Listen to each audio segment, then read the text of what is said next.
बार अकबर का एक दरबारी एक शाही नाई के पास दाढ़ी बनवाने जाता है। नाई दाढ़ी बना रहा होता है। उसी समय उसकी दुकान के बाहर एक लकड़ी वाला आता है जिसका नाम लादूराम था। वह दुकान के बाहर जोर जोर से चिल्लाता है, लकड़ी ले लो, लकड़ी ले लो। आवाज़ सुनकर नाई का ध्यान उस आवाज़ की ओर चला जाता है और गलती से वह दरबारी की आधी मूंछ काट देता है। इससे दरबारी को बहुत गुस्सा आता है और नाई को दरबारी की पूरी मूछें काटनी पड़ती है। नाई सोचता है कि लकड़ी वाले को अब सबक सिखाना ही पड़ेगा। वो बाहर आता है और लादूराम से उसके गधे पर पड़ी सारी लकड़ियों का भाव पूछता है। लादूराम कहता है, आपको जो सही लगे वह दे दीजिए, और अंत में सभी लकड़ियों के लिए 5 अशर्फियां देना तय होता है। नाई कहता है, मुझे गधे पर पड़ी सारी लकड़ियां चाहिए, जिसमें कि गधा गाड़ी की लकड़ी भी शामिल है। लकड़ी वाला कहता है, ऐसा कैसे हो सकता है? इस गाड़ी पर तो मैं अन्य लकड़ियां रखता हूँ, इसे मैं आपको कैसे दे सकता हूँ? नाई कहता है, मैंने गधे पर पड़ी सभी लकड़ियों का मूल्य पूछा था और तुमने इसके पैसे भी ले लिए हैं। अब तो तुम्हें इसे देना ही पड़ेगा। बहुत विनती करने के बाद भी जब नाई नहीं माना तो लादूराम को उसे गाड़ी सहित सारी लकड़ियां देनी पड़ती हैं और वह गधा लेकर अपने साथ रवाना हो गया। जब वह घर पहुंचा तो बहुत दुखी था। उसने सारी बात अपनी पत्नी को बताई।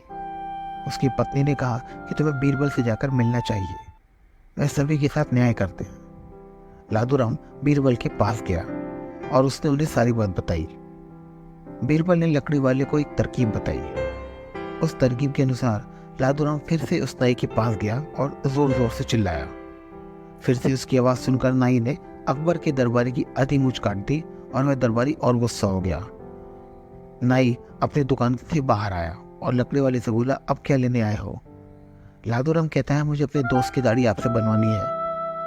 नाई कहता है, तुम कोई शहंशाह हो जो मैं तुम्हारी बात मानूं? लादूराम कहता है, मेरे मित्र की संगत बहुत ही अच्छी है। उसकी संगत में रहने से मेरे भी दिन बदल गए हैं। पहले मैं बहुत गरीब था और अब मेरा अच्छे से गुजर बसर हो जाता है। ये सुनकर नाई भी लालच में आ गया और उसने कहा, ठीक है, मैं तुम्हारे मित्र की दाढ़ी बना दूंगा। और फिर लादूराम ने उसे पैसे भी दे दिए। अगले दिन जब नाई और लादूराम मिले तब नाई ने पूछा, बताओ तुम्हारा दोस्त कहाँ पर है? तब लकड़ी वाले ने अपने गधे की ओर इशारा करते हुए कहा, ये है मेरा दोस्त।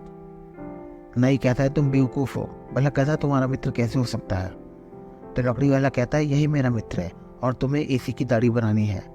इसी बात पर दोनों झगड़ने लग जाते हैं और मामला दरबार तक पहुंच जाता है। वे दोनों शहंशाह अकबर के दरबार में पहुंचते हैं और उनसे कहते हैं, जहाँपना, हमारी एक समस्या है जिसे आप भी सुलझा सकते हैं। शहंशाह बीरबल को आदेश देते हैं, इनकी बात सुनी जाए और उचित समाधान निकाला जाए। लकड़ी वाला बीरबल को बताता है, यह नाई उसके मित्र की दाढ़ी बनाने से इनकार कर रहा है। नाई कहता है, भला कोई गधा किसी आदमी का मित्र कैसे हो सकता है? बीरबल कहते हैं, इंसान का मित्र है तो कोई भी हो सकता है जो कि उसकी विपत्ति में काम आए। तभी नाई कहता है, लेकिन इस लकड़ी वाले ने मुझे पहले नहीं बताया था कि इसका मित्र एक गधा है। बीरबल कहते हैं, मित्र तो मित्र होता है, वो कोई भी हो सकता है, चाहे फिर एक आदमी हो या एक पशु। नाई कहता है, ये तो सरासर गलत है, ऐसा नहीं हो सकता। बीरबल कहते हैं, जब एक गधा गाड़ी की लकड़ी जलाने की लकड़ी में गिनी जा सकती है तो एक गधा भी इंसान का मित्र हो सकता है।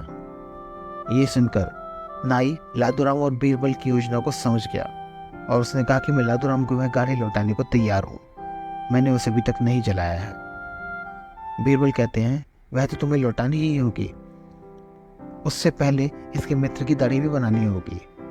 बीरबल की बात सुनकर सभी दरबारी जोर जोर से हंसने लगे और नाई का मुंह छोटा सा रह गया।